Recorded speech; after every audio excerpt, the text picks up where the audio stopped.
ओम गणश्री महागणेशाय नमः। राधे राधे दोस्तों, कैसे हैं आप सब। दोस्तों 13 सितंबर दिन रविवार को पितृपक्ष की एकादशी है। अश्विन मास की कृष्ण पक्ष की एकादशी जो पितृपक्ष के दौरान आती है, इसे इंद्र एकादशी के नाम से जाना जाता है। इस एकादशी को श्राद्ध एकादशी भी कहा जाता है। माना जाता है इस व्रत के पुण्य प्रभाव से व्यक्ति को जन्म मरण के चक्र से मुक्ति मिल जाती है। इस व्रत को करने से मोक्ष की प्राप्ति होती है, इसलिए इस एकादशी को मोक्षदायिनी एकादशी भी कहा जाता है। यदि इस व्रत का पुण्य पितरों को दान कर दिया जाए तो उनको भी मोक्ष की प्राप्ति होती है। उनको वैकुंठ धाम में भगवान श्री हरि विष्णु जी के श्री चरणों में स्थान प्राप्त होता है।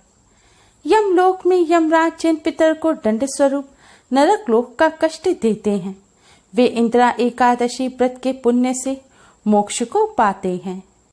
इस व्रत का पुण्य पितरों को देने से पितृदोष से छुटकारा मिलता है, पितरों को मोक्ष मिलता है और पितृ अपने परिजनों को कल्याण, वंश वृद्धि और सुखमय जीवन का आशीर्वाद देते हैं। इंदिरा एकादशी के दिन भगवान विष्णु के शालिग्राम स्वरूप की पूजा की जाती है।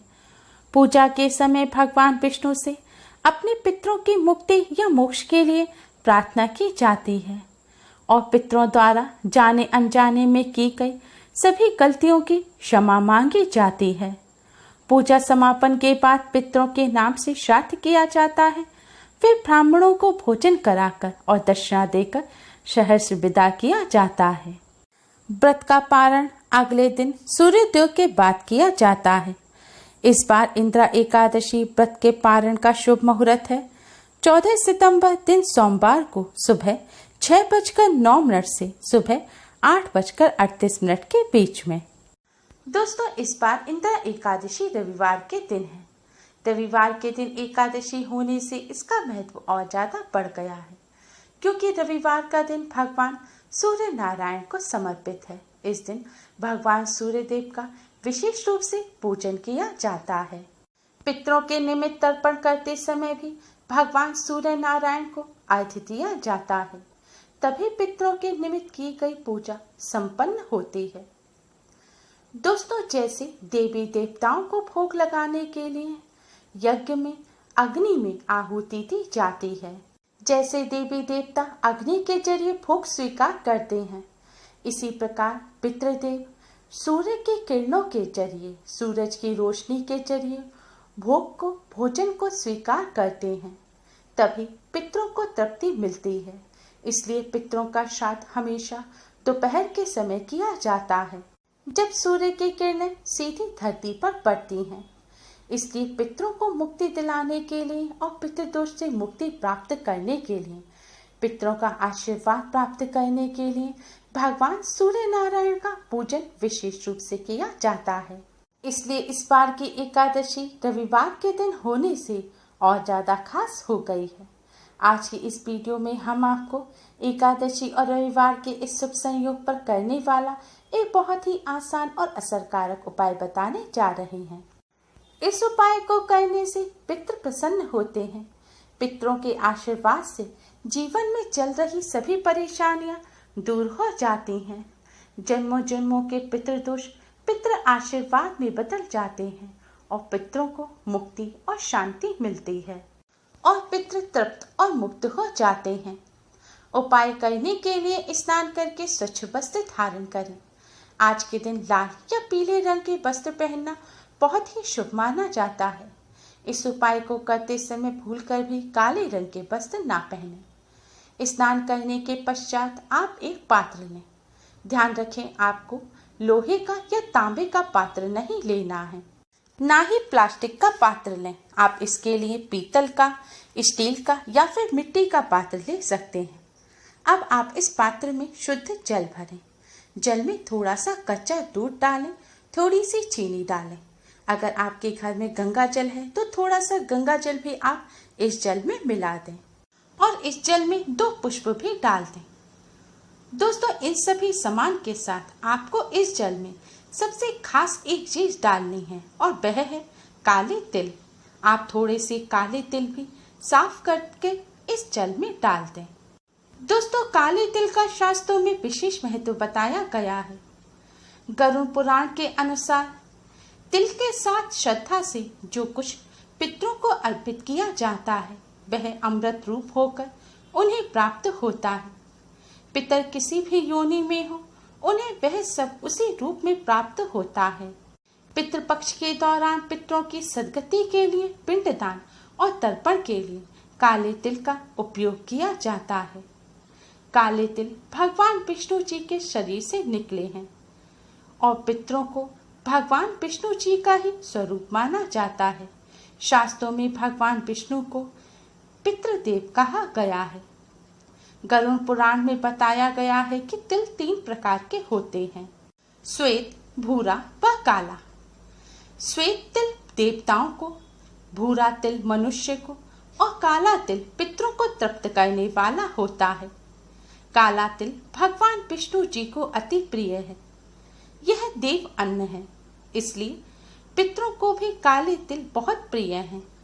इसलिए काले तिल से ही श्राद्ध कर्म करने का विधान है। मान्यता है कि बिना तिल बिखेरे श्राद्ध किया जाए तो दुष्ट आत्माएं श्राद्ध ग्रहण कर लेती हैं और काले तिल दुष्ट आत्माओं को दूर भगाने वाले माने जाते हैं। इसलिए आप जल के पात्र में काले तिल अवश्य ही डालें, जिससे आपके द्वारा की गई पूजा से पितृ तृप्त हों और दुष्ट आत्माएं दूर भागें। इस तरह जल का पात्र तैयार करने के बाद अब आप किसी खुले स्थान पर जाएं। आपको ऐसे स्थान पर जाना है जहां से भगवान सूर्य नारायण दिखें। भगवान सूर्य नारायण के समक्ष खड़े होकर आप जल के पात्र को अपने दोनों हाथों में अपने सिर से ऊपर उठाएं और भगवान सूर्य नारायण के इस मंत्र का जाप करते हुए जल भगवान सूर्य देव को अर्पित करें। मंत्र इस प्रकार है: ओम घृणी सूर्याय नमः, ओम घृणी सूर्याय नमः। इस मंत्र का जाप करते हुए आपको भगवान सूर्य देव को जल अर्पित करना है। जल चढ़ाते समय आप थोड़ा जल चढ़ाएं, फिर कुछ सेकंड के लिए रुकें, फिर दूसरी बार जल चढ़ाएं, फिर रुकें। इस तरह से आपको पूरा जल 3 बार में चढ़ाना है। जल चढ़ाने के बाद जल के पात्र में अगर पुष्प या काले तिल रह जाते हैं तो उन्हें आप हाथ से पोंछकर जल चढ़ाने वाले स्थान पर डाल दें। अब आप अपने ही स्थान पर खड़े होकर 7 बार क्लॉकवाइज घूमकर भगवान सूर्य देव की परिक्रमा करें। परिक्रमा करते समय भी ओम घृणी सूर्याय नमः मंत्र का जाप करते रहें। जल चढ़ाने के बाद आप भगवान सूर्य नारायण और पितृदेव को प्रणाम करें और अपने पितरों द्वारा जाने अनजाने में की गई सभी गलतियों की क्षमा मांगें। पितरों की आत्मा की शांति और मुक्ति की प्रार्थना करें। नरक यातनाओं से पितरों को मुक्ति दिलाने की प्रार्थना करें। प्रार्थना करने के पश्चात आप पितरों को भी प्रणाम करें और उनसे जाने अनजाने में की गई अपनी सभी गलतियों की क्षमा मांगें और पितृदोष से मुक्ति की प्रार्थना करें। जीवन में चल रही सभी परेशानियों को दूर करने की प्रार्थना करें। प्रार्थना करने के पश्चात अब आप पितृदेव के इस मंत्र का 108 बार जाप करें। मंत्र इस प्रकार है: ओम पितृभ्य नमः, ओम पितृभ्य नमः। दोस्तों, इस मंत्र का जाप आप या तो जल चढ़ाने के स्थान पर खड़े होकर कर सकते हैं या फिर अपने घर में बैठकर भी इस मंत्र का जाप कर सकते हैं।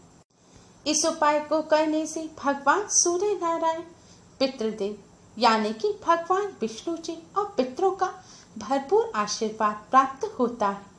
पितृदोष पितृ आशीर्वाद में बदल जाता है। पितरों को तृप्ति और मुक्ति मिलती है। बिगड़े काम बनने लगते हैं। जीवन में चली आ रही सभी परेशानियों का अंत हो जाता है। उच्च पद और मान सम्मान की प्राप्ति होती है। दोस्तों, इस उपाय को करते समय कुछ बातों का विशेष ध्यान रखें। आपने जो भगवान सूर्य देव को जल चढ़ाया है उस जल के ऊपर से आपको चलकर नहीं जाना चाहिए। यानी कि जल चढ़ाते समय अगर आपके पैर पर छींट आ जाती हैं तो उससे दोष नहीं लगता, लेकिन चढ़ाए हुए जल के स्थान पर या चढ़े हुए जल पर पैर रखकर चलने से दोष लगता है। अगर आप घर से बाहर नहीं जा सकते और आपके घर में कोई ऐसा स्थान नहीं है जहाँ पर आप जल चढ़ा सकें, तो आप किसी पात्र में जल चढ़ा सकते हैं। पूजन करने के पश्चात आप उस पात्र के जल को किसी साफ स्थान पर लगे हुए पेड़ पौधे की जड़ में डाल दें। और पीरियड के दौरान महिलाएं इस उपाय को ना करें। दोस्तों ध्यान रखें, आपको जल के पात्र में अक्षत यानी कि चावल नहीं डालने, क्योंकि एकादशी के दिन चावल का इस्तेमाल करना वर्जित माना गया है। इसलिए भूलकर भी जल के पात्र में चावल या जौ ना डालें। और आज के दिन आप भूलकर भी प्याज, लहसुन, मदिरा या मांस, अंडे का सेवन ना करें और ब्रह्मचर्य का पालन करें। पितृपक्ष की एकादशी और रविवार के इस सब संयोग पर इस उपाय को करके इससे लाभ अवश्य ही प्राप्त करें।